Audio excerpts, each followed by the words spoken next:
Welcome to our fifth lesson on solving quadratic equations. We're going to be solving by completing the square again, but this time we'll have a coefficient in front of the x squared, a number in front of the x squared.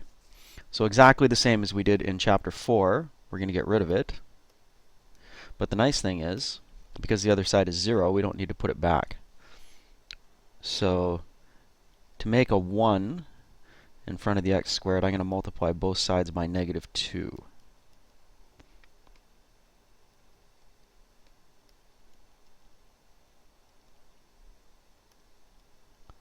Leave a space here. Plan ahead. That's not a 20. Equals 0. Notice 0 times -2 is just 0, so we don't need to worry about that anymore. This is x minus 6 squared, because that's half of -12. -6 squared is plus 36.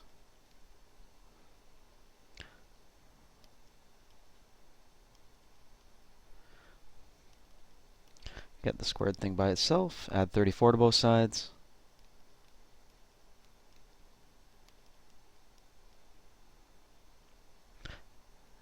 Now I can square root both sides, so I get the absolute value of x minus 6 equals root 34.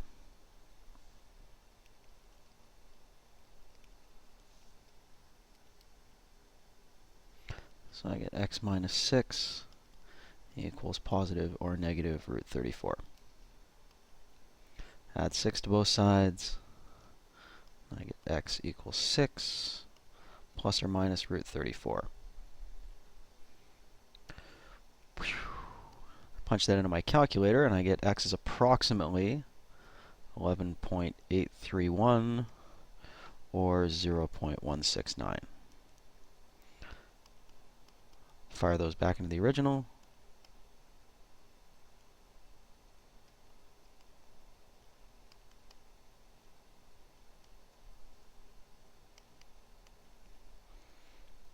And I get negative 0.00028.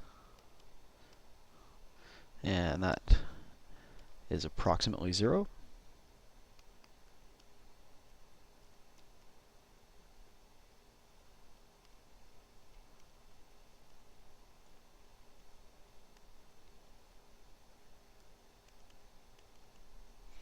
Punch that into our calculators, and we get the exact same thing again. Perfect, so there's our decimal checks. So the exact values down here are the two values of x that will make that original equation true. Next example, do the exact same thing. So we need to get 1x squared, so I'm going to divide both sides by 3.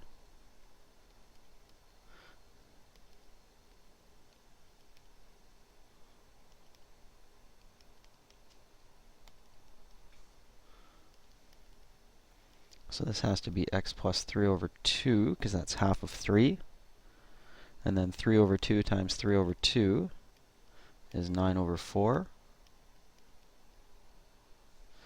And now we've got negative 9 over 4 plus 5 over 3. So we're going to need a common denominator of 12.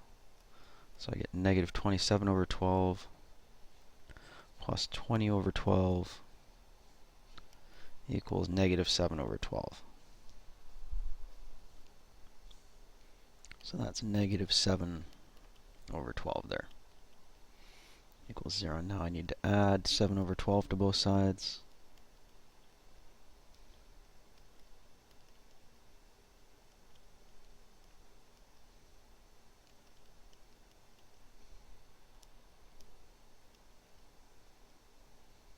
Square root both sides. Absolute value of x plus 3 over 2 equals plus or minus the square root of 7 over 12.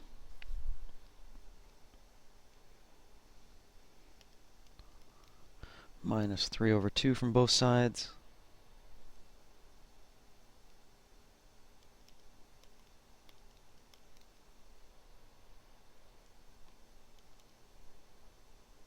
And notice root 7 over 12 is the same as root 7 over 2 root 3. Rationalize the denominator. I need to multiply both sides, or top and bottom, by root 3.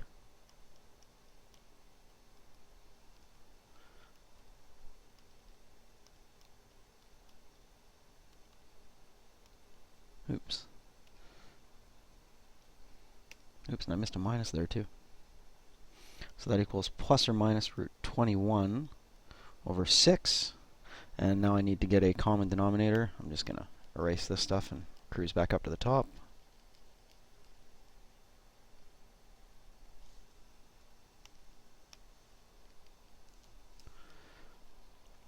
So I'll get x equals negative 9 over 6 plus or minus root 21 over 6. So I get x equals negative 9 plus or minus root 21 all over 6. Okay, and that means that x approximately equals negative 0.736 and negative 2.264. Okay, let's throw those into our original.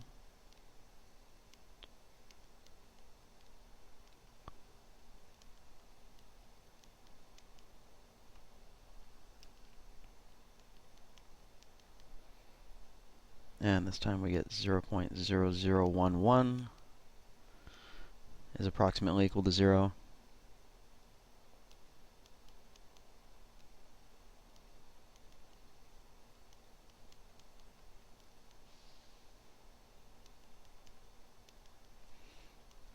And again, we get the same thing.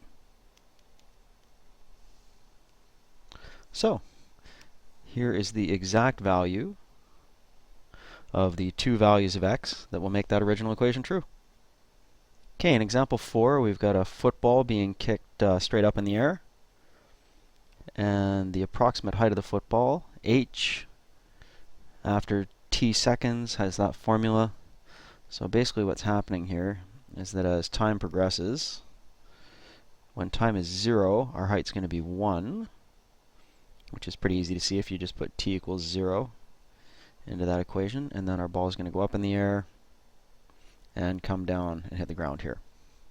When it hits the ground, the height will be 0. So if we can just set height equal to 0, and I'm going to switch the t's for x's, just because t can look like a plus sign. Okay, so let's rewrite that in an order we're used to.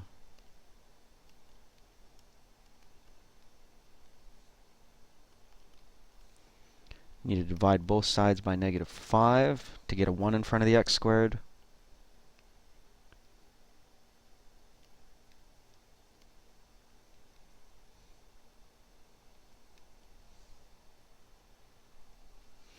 Oops, and I should write that minus 1/5 over to the side here so I can complete the square.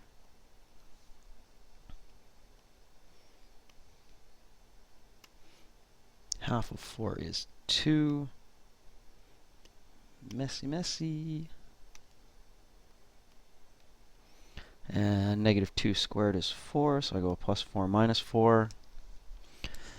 Negative 4 is the same as negative 20 over 5, so we end up with negative 21 over 5 when we add those two fractions together. Now I have to add 21 over 5 to both sides.